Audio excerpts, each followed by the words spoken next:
Iba naman tong gap. Anyway, yung mga sunod-sunod na bagyo mga idol, na alam natin talagang nakaapekto at ito worst talaga, yung naranasan po na talagang matinding pagbaha. Hindi lamang dito po sa Dagupan, sa Pangasinan, 'di ba? Even sa Karatig Bayan at sa iba't ibang bahagi ng lugar sa bansa. Talagang grabe yun. Actually, ang sinasabi ng mga nakapanayam natin, na first time daw in history na sa ibabagada, nanlulugya, nanayam kami dya. That was so far, yung pinaka mataas po, pinaka malalim na naranasan nilang pagbaha. 'Di ba? Actually, totoo. Kasi maalala ko din parang kahit pa nung bata ko during or nung mga time na meron na akong muwang, parang hindi naman kasi ganun kalala talaga yung pagbaha. Though, perennial problem siya. 'Di ba dito sa Dagupan City and as well as to other parts. Pero, hindi yung ganun kalala. Tapos dati, madali pong mag-subside yung tubig baha. Madaming factors pang nakakaapekto niyan, 'di ba? Yung sa mga kailugan pag minsan silted na po siya. Tapos syempre, nakakaapekto rin po yung mga implementasyon ng of course the flood control projects. Dahil yun nga, ito nga po yung tatalakayin natin ngayon at so, later on, inaasahan po natin na talagang magpapatuloy ito kasi alam niyo na mga idol, isang oras lamang po tayo dito. Pero maya-maya baka matatalakay din ito ni na Idol Jam at Idol Joanna sa IFM at your service. Kasi talagang ito yung ulo ng may init na balita for the past days. Ito pong ahensya ng Department of Public Works and Highways. Kaugnay po yan sa kontrobersiyang flood control projects. 'Di ba? Maalala niyo mga idol, dahil sa naranasang pagbaha, gaya ng sinasabi ko, dito po nag-ugat na talagang it's time na magkaroon ng investigation tungkol po sa mga flood control projects. Dahil maalala niyo nung last year, sabi po ni PBBM, meron pong nasa 5,000 plus, 'di ba, ng mga flood control projects. Ngayon, nagsilutangan. ang funny dito mga idol, kasi 'di ba, even yung mga congressman, 'di ba, sa mga iba't ibang distrito sa kanilang lalawigan, talagang they're up for interviews na talagang dinedepensa nila yung kanilang sarili. 'Di ba, yung iba nag-i-explain. Yung isa sa nakakairita dito, meron yung flood control project na sinasabi nilang marked as complete. Pero 'di ba, hindi pa pala. Yung iba naman meron silang tinatawag mga idol na parang yung insertion, ayun. So yung ibang mga nakapanayam nila ng mga opisyales from the DPWH, yung iba yung mga congressman mismo, sinasabi nila na hindi po namin alam kung saan ang gagaling yung insertion. Kasi hindi siya nakalagay, 'di ba? Hindi po siya nakabilang doon sa national budget kumbaga. Meron yung pinag-i-insertan nila. They call it congressional insertion, something like that, if I'm not mistaken. Pero yun nga mga idol, dahil nagtataka yung mga opisyales, yung ibang project na mga flood control nga mga idol biglang lumobo. Meron yung nakita ko from 21 million, tapos year 2023, 2024, naging 91 million siya. At marami pang iba. Mamaya mga idol, titignan natin yung mga, kasi meron yung, 'di ba, meron yung nilaunch na isumbong sa Pangulo ata yun, 'di ba? Yung doon mo makikita na talagang kung nasaan yung mga approved na mga flood control projects na inaasahan talaga na in the first place. Syempre, very ironic nga kasi flood control projects sa ibang bahagi, inaasahan nila na yung flood control projects na yon masolusyonan yung problemang pagbaha sa kanilang lugar. Pero walang nangyari. 'Di ba? All the more na nabaha po sila. Talagang harap-harapan po ang harap-harapan pong ninanakawan ng taong bayan. Very visible ang korupsyon dito po sa ating bansa. Ayan mga idol, nakakadismaya na talagang mandaming kurap, ang daming buwaya, ang daming ganid at gahaman sa pera. 'Di ba? What can you do? Talagang money is the root of all evil, ano? Lalo na pag ito talaga mga ganitong tao. Mga ayaw paawat. 'Di ba? Gusto ng more money and more power. But anyway, alam nyo, naniniwala ako na may kalalagyan yung mga masasamang gawain na yan. Aga-araratan magmaliw kwanda. Hindi po yan magsasucceed later on. And of course, lahat ng pagnanakaw, lahat ng kung ano-anong ginagawa. Sabi nga ni Senator Villanueva, parang sabi niya parang ginahasa yung pondo ng taong bayan. Talagang mahiya naman kayo. Ano po? Yung mga harap-harapan na nangungurakot. Diba? Talagang kumikickback eh. Ang laki-laki ng kickback. Ayan. Anyway, mga idol, magpapatuloy ang ating talakayan. Maya-maya talaga nakakainis. Itong mga ganito, umaga-umaga, maiinis ka. Pero alam niyo mga idol, kailangan na sa mga ganito pong issue ng ating bansa, talagang kumbaga makialam po tayo. Dapat meron tayong alam. Lalo na kung ikaw ay isang taxpayer. 'Di ba? Imagine yung binabayad mo ng buwis, 'di ba? Kahit na parang ikaw, ka pa lang, minimum wage earner ka pa lang, pero you are religiously paying your tax. O, 'di ba? Talagang you have the right na alamin kung saan nga ba napupunta ito pong mga buwis na ito. Oh, di ba only to know na napupunta to sa bulsa ng mga kung sino-sino dyan. Ayan. Anyway, mga idol, ako po ay magbabalik matapos lamang ang ilang paalala. IFM. Lumalayag, lumalaot. Minsan nawawala, minsan nananatili dahil may aberya. Pero hindi lumulubog. Sa bawat sakay sa bangka, hindi lang lambat ang dala. Kasama ang pag-asa, pangarap at pananabik na may mahuling sapat. Pero sa gitna ng dilim at alon, sapat ba ang kaalaman kung sakaling ang hanap buhay ay biglang maging laban buhay? Ang na-encounter ko dyan sa dagat, halos malapit na sila dito sa atin. Nag-aantay kami ng pwedeng mangyari, pero nandun yung takot.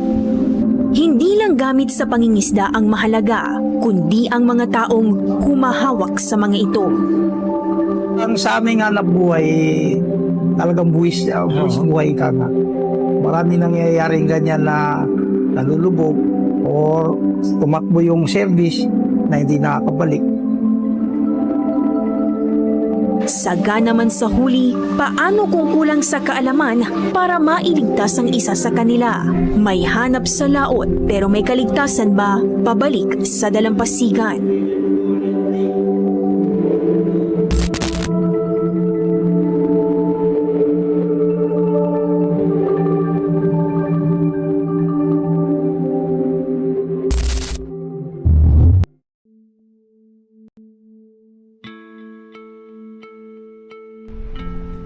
Ang dagat, buhay kong maituturing ng mga mangingisda sa Zambales.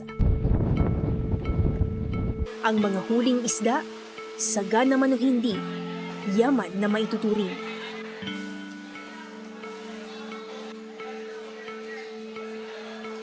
Tahimik ang mga bibig habang karga at hinihila ang mga huli. Pero maingay ang pag-asang may maiuuwing kita matapos ang buong magdamag na pakikipagsapalaran sa gitna ng karagatan. Kasi pagpalaot na po nila, sa laki po na expenses namin, nag-iisip po kung makakabawi po ba sila o hindi. Pero paano kung hindi malaya sa pinagkukunan ng buhay? Paano mabubuhay? Ano nga ba talaga ang tunay na kinakaharap ng mga mangingisda sa kabuhayang nakagisnan na? Natatakot na rin yung iba naming mga mangingisda dahil once na mapalapit ka dun sa Scarborough na mga 20 nautical miles, 30, talagang hinaharang ka na ng Chinese. Didikitan ka talaga. Hindi man sila ng water cannon, talagang didikitin ka.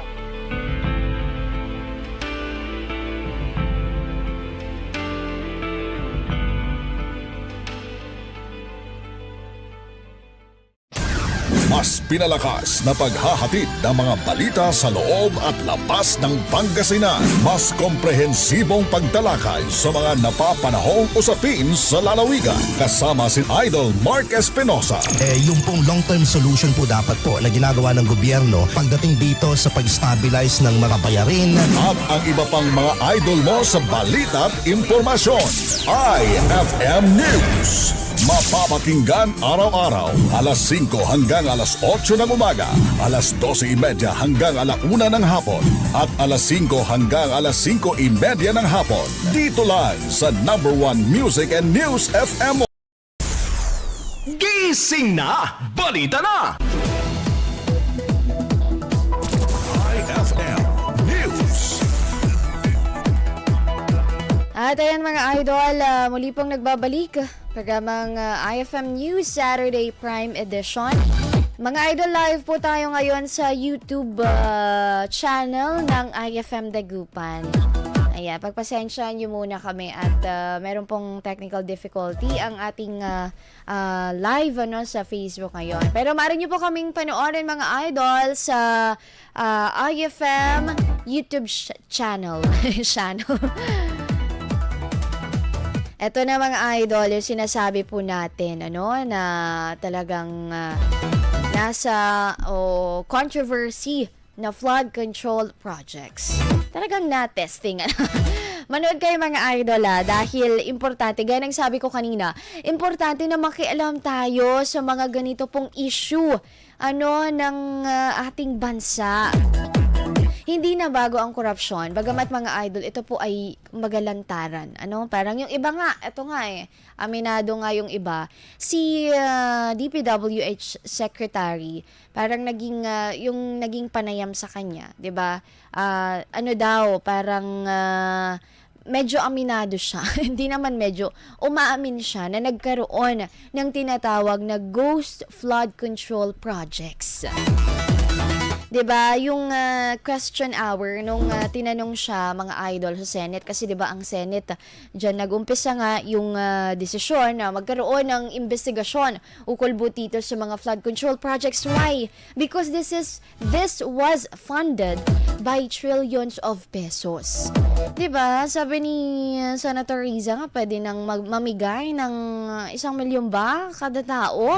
'Di ba sa laki nitong mga pinondo sa mga flood control projects. Ang problema nga dito, 'di ba, enough money, pero talaga naman hindi mo alam kung sinong pero ang mga tao galit ngayon, 'di ba, sinisisi sa DPWH, yung iba sa mga congressman, yung iba sa mga contractors.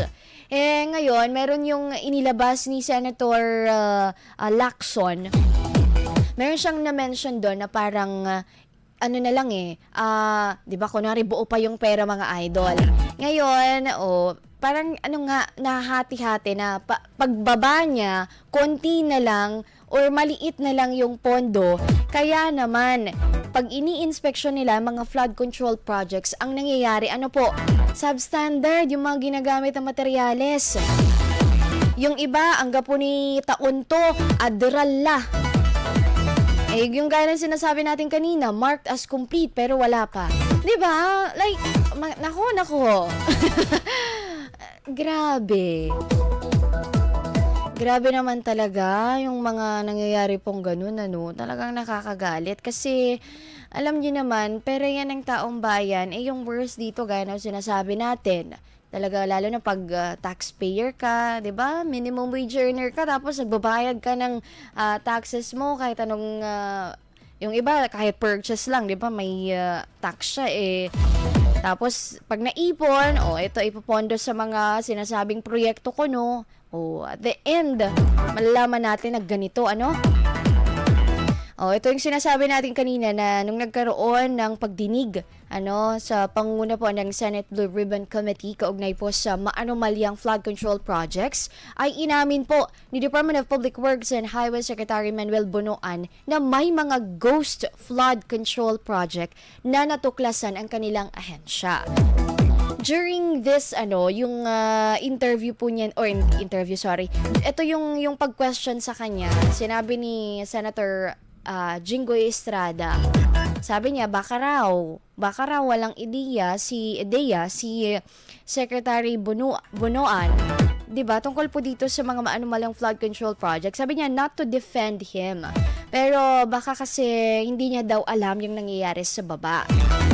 Pero syempre, bilang kalihim po ng DPWH, 'di ba, this is part of their responsibility, kumbaga, na alamin kung ano yung nangyayari kahit na may mga nakatalaga na po na mga opisyal sa mga localities, kumbaga.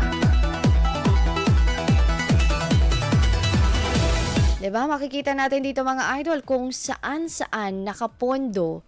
Oh, ito, tingnan natin yung bilang po ng pinaka maraming flood control projects at yung halaga na ipinondo po. Number 1, dito sa Baliwag, ang total contract cost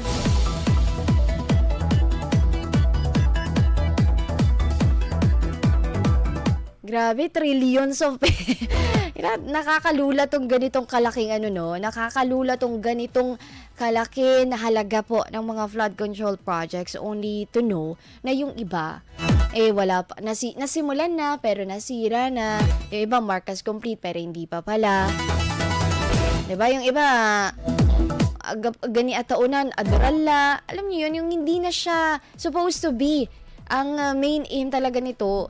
Kung hindi matulungan na mapigilan talaga kasi the floodings are already there. Pero yung maibsan man lang ba, 'di ba? Gaya sa Metro Manila nung konting ulan lang, parang sa City Hall ng Manila City, I think, konting ulan lang binaha po yung loob ng City Hall nila. Some other parts may mga nagrarally pa pero kahapon supposed to be magrally po sila, pero umulan konting ulan na baha yung area nila.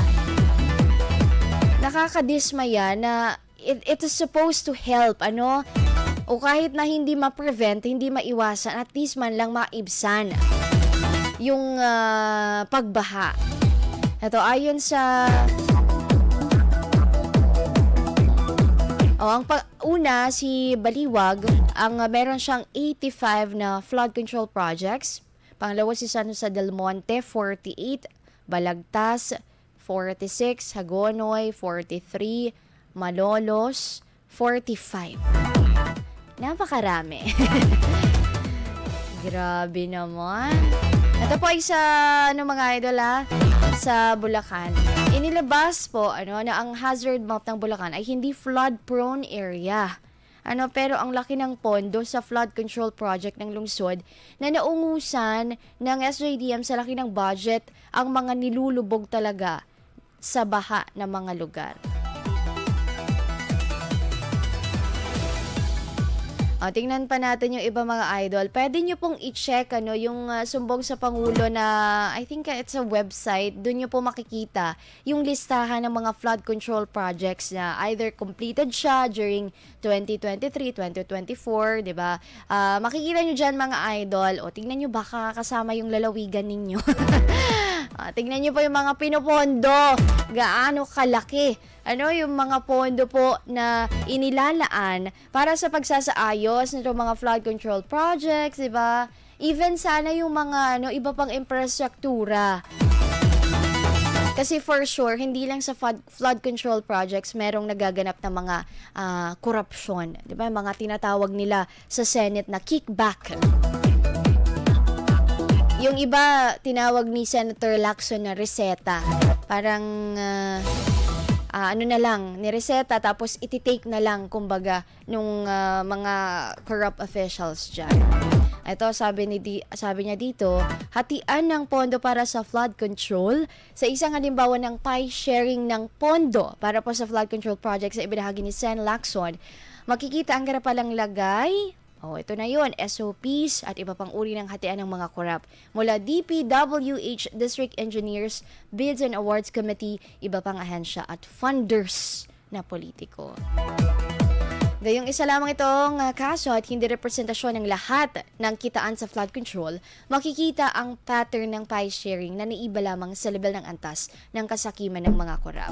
Kagabi, meron yung mga napanood akong mga congressman kasi syempre, ito nga per district po kasi so ang sinasabi nila, yun nga, wala daw silang idea na kung sino daw yung mga naglalagay nung insertion na tinatawag. Kung bakit hindi yun, kumbaga hindi po yun nakaayon doon sa napag-usapan na budget. Kasi sabi nila nabibigla daw sila eh.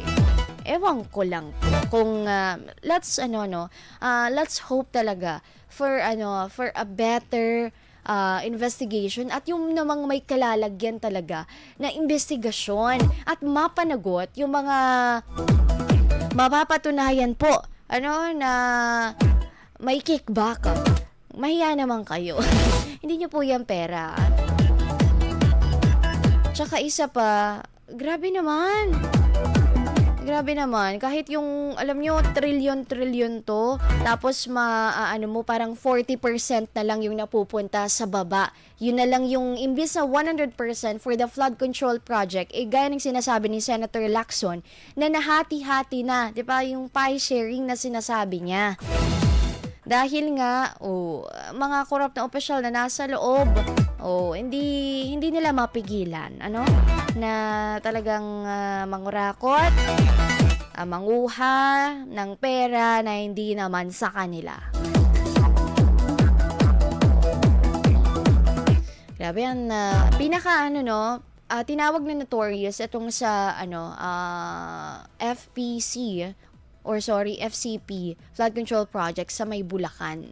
Dahil talagang marami-rami yung nakatakda na nauna na idiniklarang mag-go through or patatayuan po ng flood control projects. So, I hope, let us hope mga idol na talagang ito pong investigasyon ng Senado ukol po dito sa mga mapapatunayan na tiwali, diba? Mga sangkot sa talagang hatian sa pondo ng mga FCP ay talagang mapanagot po. Ito, what are the top 10 provinces na may maraming flood control projects? Number 1, Bulacan. Ito nga, sinasabi natin, kaya tinawag nilang notorious. It has 668 mga idol na flood control projects. Pangalawa po ang Cebu na nasa 414 flood control projects. Isabela, 341. Pangasinan, 313. Pampanga, 292. Albay, 273. Leyte, 262. Tarlac, 258. Camarines Sur, 252. At Ilocos Norte, 224. Ito po ay ibinahagi ni mismong President Bongbong Marcos, na meron daw mga pinakamaraming flood control projects sa bansa mula po noong July 2022 hanggang ngayong May 2025. Sabi dito, sa press conference nito pong nakaraang linggo ay hinimok ng Pangulo ang taong bayan na mag-report sa pamahalaan sakaling may makitang palpak sa mga flood control project ng DPWH. Ito yung sinasabi ko na ililunsad na website na Sumbong sa Pangulo. Sabi na yan ni PBBM mga idol na kapag meron daw pong makita kayo na kapalpakan sa mga flood control projects, maaari nyo pong i-report sa pamahalaan. Agoy. Ang dami grabe talaga. Once again, what are the top 10 provinces? Bulacan, Cebu. Ito po yung mga probinsya sa bansa na meron pong maraming flood control projects at napunduhan ng trillion and billions of pesos. Bulacan, Cebu, Isabela, Pangasinan, Pampanga, Albay, Leyte, Tarlac, Camarines Sur, at Ilocos Norte. Grabe, ang sakit. Grabe talagang nakakainis yung ganitong mga instances na harap-harapan po tayong niloloko ng mga opisyales ng ibang ahensya. Kaugnay din ito mga idol, meron po yung pinirmahan. Ito ang kumbaga pledge po ng mga city mayors, ukol po sa panawagan patungong transparency at accountability. Kaugnay po yan sa mga umano'y irregularidad sa pagpapatupad ng mga flood control projects sa bansa. Ayan mga idol, so meron ng mga nag-sign mga idol na may mga nag-sign na po ng mga mayors at vice mayors, na yun nga, parang kaisa po sila sa panawagan ng transparency mga idol at accountability tungkol doon po sa ipinapatupad ng mga flood control projects. So maya-maya mga idol, tingnan natin kung sino-sino yung mga nag-pledge at sino-sino yung mga cooperate na mapanagot po yung mga nasangkot or maipanawagan yung transparency at accountability na itong mga nasabing proyekto. Anyway mga idol, sa aking pagbabalik, nakuhaan muna natin ang balitaan na nakalap ng buong persa ng IFM News Team dito sa Dalawigan ng Pangasinan at sa buong Ilocos Region. Ako po ay magbabalik matapos lamang ang ilang paalala. IFM News.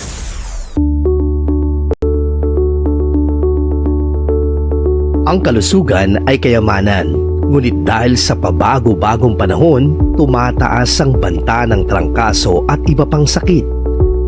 Ang simpleng ubo, sipon o lagnat ay maaaring mauwi sa mas malubhang karamdaman kung hindi maaagapan. Kaya narito ang mga simpleng tips para iwas trangkaso. Maghugas ng kamay, kumain ng masustansya, magpabakuna at uminom ng bitamina. Iwasan ng maraming tao at magsuot ng face mask. Sa simpleng pag-iingat, maiiwasan ang sakit. Tandaan, ang malusog na katawan ay daan sa mas masayang buhay. Isang paalala mula sa inyong #1 Music and News FM 104.7 News. Gising na! Balita na! IFM News. Mga idol, narito na po. Atin na pong dakuan ang balitaan sa umagang ito. Sa ulo ng mga maiinit na balita. IFM News Headlines.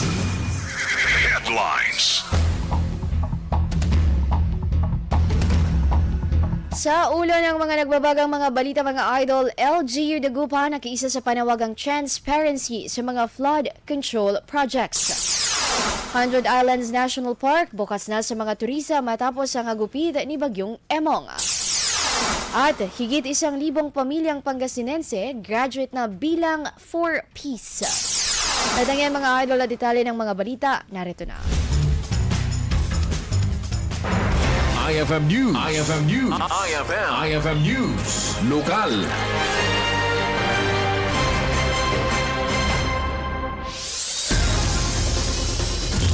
IFM News. Mga idol, unahin na po natin na nakiisa ang pamahalang panglungsod ng Dagupan sa panawagan ni PBBM na matuklasan ang katotohanan sa maanumalyang flood control project sa bansa. Bilang isa sa pangunahing suliranin ng Dagupan ng pagbaha, nararapat lamang umano na magkaroon ng dekalidad na flood control projects upang makatulong sa mga komunidad. Ipinapahayag din ito ang pagsusulong sa pagkakaroon ng malinaw na plano at matapat na implementasyon ng mga proyekto. Pagbahari ng puno-tulo ng ilang road elevation projects at pagsasaayos ng drainage system sa Central Business District ng lungsod. Matatandaan na isang mainit na usapin sa Senado ang maanumalyang flood control projects maging ang mga contractors nito dahil sa questionabling pondo sa kabila ng komento ng Pangulo na substandard at mga ghost projects. IFM News. Samantala mga idol, higit 400 mga Dagupeño sagtapos sa ilalim ng Alternative Learning System o ALS. Sa detalye mga idol, kasama po natin Idol Joanna De Vera. 104.7 IFM. Report! Tagumpay ang hatid para sa 480 na Dagupeños na nagtapos mula elementarya, junior high school at senior high school sa ilalim ng Alternative Learning System o ALS ng Department of Education. Sa kabuang bilang, 306 ang mula sa DepEd Dagupan Division habang 112 naman ay mula sa Bureau of Jail Management and Penology o BJMP Dagupan. Para sa karamihan, hindi naging madali ang paglalakbay tungo sa pagtatapos. Maraming nagsipagtapos ang humarap sa matinding kahirapan, kakulangan ng suporta at personal na pagsubok bago muling nakabalik sa pag-aaral. Sa kabila nito, pinatunayan nila na posible pa ring abutin ang pangarap basta't may tiyaga at determinasyon. Bagaman malaking tulong ang programang ALS, nananatili pa ring hamon para sa maraming Dagupeño ang pagkakaroon ng pantay na akses sa edukasyon. Marami pa ring kabataang napipilitang tumigil sa pag-aaral dahil sa kahirapan at kakulangan ng pasilidad. Ang ALS ay isang non-formal education program na naglalayong tulungan ang mga out-of-school youth, matatanda at maging persons deprived of liberty upang makapagtapos sa elementarya, junior high school o senior high school kahit hindi dumadaan sa tradisyonal na formal na paaralan. Kasama mula rito sa IFM Dagupan, ito si Idol Juana De Vera, Tatak IFM. IFM News. Sa ibang balita mga idol, nakatagtang magsigawa ng malawakang health caravan ng pamahalang palungsod ng San Carlos ngayon. Ang naturang aktibidad ay libre para sa mga residente na maring magpakonsulta at magpabakuna anuman ang edad. Kabilang sa mga tapok na serbisyo ang prenatal check-up, pediatric check-up, libreng gamot, libreng tuli, laboratory examination at dental services. Naghanda na rin ang nasa 200 slots ng pneumonia vaccine para sa mga senior citizens. Sakop din po ng aktibidad ang konsultasyon at medikasyon ng mga alagang hayop. Tiniyak ang kahandaan sa pagdaraos ng aktibidad kasunod ang inaasang pagdagsa ng mga residente. IFM News. Sa ibang balita mga idol, muling binuksan sa mga turista ang 100 Islands National Park matapos po ang pananalasa ng bagyong Emong noong July 24. Naayos ang mga nasirang pasilidad gaya ng mesa tiles at salamin sa guest at retreat houses, ngunit pansamantalang walang overnight stay. Bukas naman po ang swimming, water activities at zip line. Unang inasikaso ng lokal na pamahalaan ang road clearing at power restoration sa sentrong bahagi ng lungsod. Naibalik na rin po ang kuryente at komunikasyon sa karamihan ng lugar. Nagsimulang operasyon noong August 1 at kasalukuyang tumatanggap ng 400 hanggang 550 na mga turista kada araw. Karamihan ay balikbayan at dayuhan. May bagong atraksyon bukas tulad po ng Bonsai Garden na may statwa ng Our Lady of the Assumption at isang chapel. Mula January hanggang August 19, umabot na sa 287, 575 ang naitalang turista. Pinakamarami noong Abril at Mayo kung saan pumalo sa 4,000 ang bilang sa isang weekend. IFM News. Samantala mga idol, nasa 1,185 na pamilyang miyembro ng Pantawid, Pamilyang Pilipino Program o 4Ps ng Department of Social Welfare and Development ang nagtapos ngayong quarter ng taon. Kabilang sa naturang bilang ang 827 na pamilya sa Banang Aguilar at 358 na benepisyaryo naman sa Natividad. Ito ay matapos ideklara na self-sufficient na o kaya nang hindi dumepende ng mga benepisyaryo sa naturang programa. Ayon sa panuntunan ng 4Ps, itinagda ng tanggapan hanggang 7 taon lamang maaring maging miyembro ang isang pamilya o hanggang sa tumuntong sa 18 anyos ang pinakahuling anak ng isang miyembro. Kaugnay pa nito, patuloy ang suporta ng tanggapan sa mga kapos na pamilya sa paghatid ng tulong hanggang sa makaahon sa kahirapan. IFM News. Samantala mga idol, suportado naman ang tuloy-tuloy na hanap buhay ng mga micro, small and medium enterprise o MSMEs sa bayan po ng Villasis sa pamamahagi ng puhunan sa ilalim ng Angat Pangkabahayan Project. Nasa 250 na mga maliliit na negosyante na nakapwesto sa pamilihang bayan at bagsakan market ang binigyan ng 10 hanggang 20,000 pesos na puhunan ng walang patong na interes. Mari namang araw-araw na hulugan o bayaran ng mga benepisyaryo ang pinahiram na halaga sa loob ng 100 araw. Layunin na mapagaan ang pamumuhunan ng mga negosyante at mapaunlad pa ang kanilang kabuhayan na malaking bahagi ng kalakalan sa bayan. IFM News. Mga idol, unang bahagi pa lang yan. Narito pa po ang ilan sa mga balitang dapat niyo pang malaman. IFM News Headlines. Abangan sa aking pagbabalik mga idol, Arjam Siwan naka-red alert status na sa posibleng epekto ng bagyong Isang. Sa ating police report, katawan ng mangingisda na recover sa baybayin ng Dagupan City. At sa ating good news, mga kabataan, bumida sa Global Youth Summit sa Dagupan City. Lahat yan mga idol at detalye ng mga balitang yan susunod na matapos lamang po ang ilang paalala. IFM News. Lumalayag, lumalaot, minsan nawawala, minsan nananatili dahil may aberya, pero hindi lumulubog. Sa bawat sakay sa bangka, hindi lang lambat ang dala. Kasama ang pag-asa, pangarap at pananabik na may mahuling sapat. Pero sa gitna ng dilim at alon, sapat ba ang kaalaman kung sakaling ang hanap buhay ay biglang maging laban buhay? Ang na-encounter ko dyan sa dagat, halos malapit na sila dito sa atin. Nag-aantay kami ng pwedeng mangyari, pero nandun yung takot. Hindi lang gamit sa pangingisda ang mahalaga, kundi ang mga taong IFM News. IFM News. IFM News. Regional.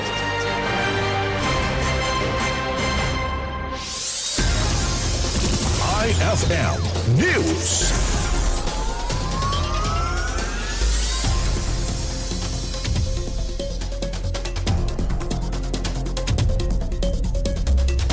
Mga idol, sa ating regional news, RJMC 1 naka-red alert status na sa posibleng epekto ng bagyong Isang. Sa detalye mga idol, kasama natin Idol Matthew Pacheco.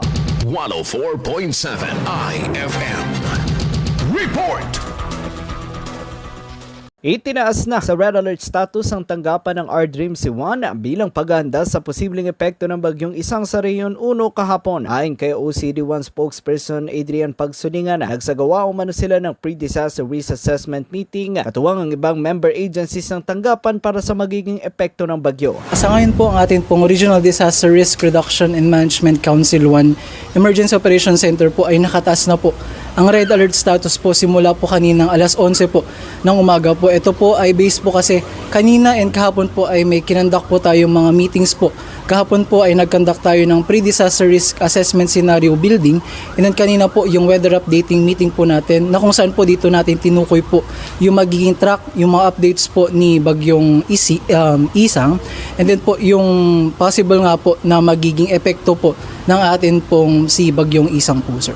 Dahil dito, iprineposisyon na ang mga kinakailangan para sa agarang pagresponde sa oras na kailanganin. Nakaantabay din ang mga food and non-food items para sa mga maapektuhan. Nanawagan naman ang otoridad kahapon ng agarang paglikas upang hindi na malagay pa sa forecast track ng Pag-asa. Tinahak ni bagyong Isang ang malaking bahagi ng Luzon. Kasama mo mula rito sa IFM Dagupan. Ito si Idol Matthew Pacheco. Tatak IFM 104.7 IFM. Report. Samantala mga idol, maaga nang nag-abiso ang Municipal Disaster Risk Reduction Management Council sa Luna, La Union sa mga may-ari po ng alagang hayop na ilipat na ang mga ito sa mas ligtas na lugar. Ito ay upang palalahanan ng mga livestock owners mula sa nakasanayang pagpapastol at pag-iiwan ng mga hayop sa mga sakahan dahil po sa posibleng maging epekto ng bagyong Isang. Bukod pa rito, pinalalahanan o pinulong din ang mga barangay council sa tamang pagre-report sa sitwasyon kada lugar pagkatapos ng bagyo, pwestong paggamit ang radio communication at maagap na pagbabantay sa high-risk areas mula sa pagbaha o landslide. Nakaantabay naman ang tanggapan sa posibleng epekto ng bagyo sa buong bayan habang nasa loob ng bansa ang bagyong Isang. IFM News. Police report. Samantala mga idol, katawan naman ng mangingisda na recover sa baybayin ng Dagupan City. Sa detalye mga idol, kasama natin Idol Joanna De Vera. 104.7 IFM. Report!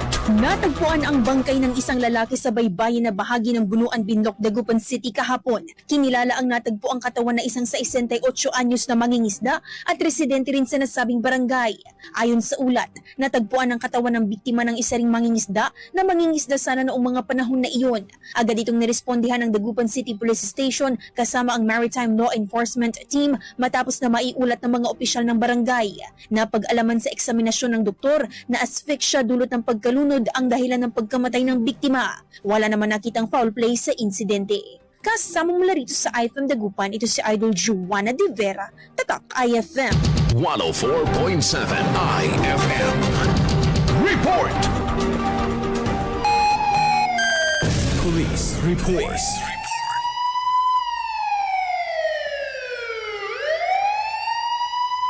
Good news sa IFM News! At mga idol, sa atin naman pong good news. Mga kabataan bumida sa Global Youth Summit sa Dagupan City. Sa detalye ng good news na yan, ating pakinggan, Idol Maya. Naganap nitong umaga ng Biyernes, August 22, 2025, ang Global Youth Summit sa SM Center Dagupan na naglalayong magbigay ng youth empowerment sa mga kabataan. Katuwang ng SM Cares ang Global Peace Foundation sa adhikain na ito na palakasin at iangat ang kaalaman ng mga kabataan sa iba't ibang aspeto. Nilahukan ito ng mga estudyante mula sa iba't ibang paaralan sa lungsod ng Dagupan at Karatig Bayan. Tinalakay sa Global Youth Summit ang tungkol sa health and wellness ng mga kabataan sa pangunguna ni Dr. Rocky Senen Ogoy. Kabilang din sa mga inspirational speakers sina Mr. Nicanor Hermono Jr. at Mr. Albino Ancheta para sa usaping quality education. Isa sa mga major concerns ng mga kabataan dahil ito ang magiging pundasyon ng kanilang magandang hinaharap. Sa clean water development at entrepreneurship naman, sumentro ang mensahe ni Ms. Clarissa Lizelle Yalong na nagbigay ideya sa mga kabataan kung paano kumita at magsinop ng pera. Yan ang ating good news. Ako po si Idol Maya Tatak, IFM.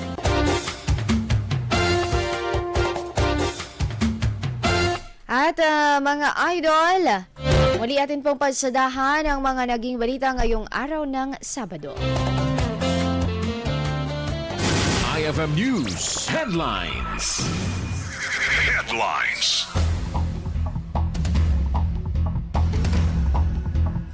Sa ating mga naging local news, LG Dagupan nag-iisa sa panawagang transparency sa mga flood control projects. 100 Islands National Park bukas na sa mga turista matapos ang hagupit na bagyong Emong. Higit 1,000 pamilyang Pangasinense graduate na bilang 4Ps. Sa ating regional news, RGMC 1 naka-red alert status na sa posibleng epekto ng bagyong Isang. Sa police report, katawan naman ng mangingisda na recover sa baybayin ng Dagupan City. At sa ating pong naging good news, mga kabataan bumida sa Global Youth Summit sa Dagupan City. Mga idol, sumayin niyo po ang naging balitaan dito po sa IFM News Saturday Prime Edition. Gising na! Balita na!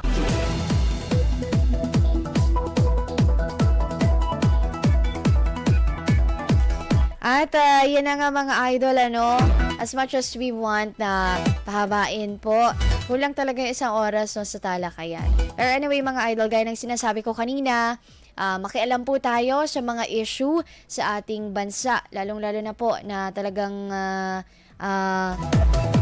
hindi lamang talamak, pero very obvious talaga yung ginagawa pong panluloko sa taong bayan. Ayan mga idol once again, kapag meron po kayong mga nakita o naspatan na mga kamalian o yung kung palpak, kasi tinawag na palpak ng Pangulo, ang mga flood control projects na ito, ay maaari nyo pong i-report sa pamahalaan. Ayan, meron po silang inilansad na website, yung Sumbong sa Pangulo. Ayan mga idol, dyan nyo po makikita yung mga listahan ng mga flood control projects ng DPWH at tingnan nyo dyan mga idol kung may kailan inumpisahan kasi yung inclusion niyan, yung date niya, tapos kung kailan ba dapat matatapos. Ayan, bilyon-bilyon pong halaga ng pera ng taong bayan na ipinondo para matulungan sana tayo sa pagsapit po ng ganitong mga bagyo dahil isa talaga sa pinaka-epekto nito ay pagbaha. Ayan, anyway mga idol, sumayin niyo pang isang oras sa balitaan at talakayan na kasama nyo sa IFM News Saturday Prime Edition, Idol Rona Raka. Magandang umaga mga idol at mag-iingat po tayong lahat. Happy weekend!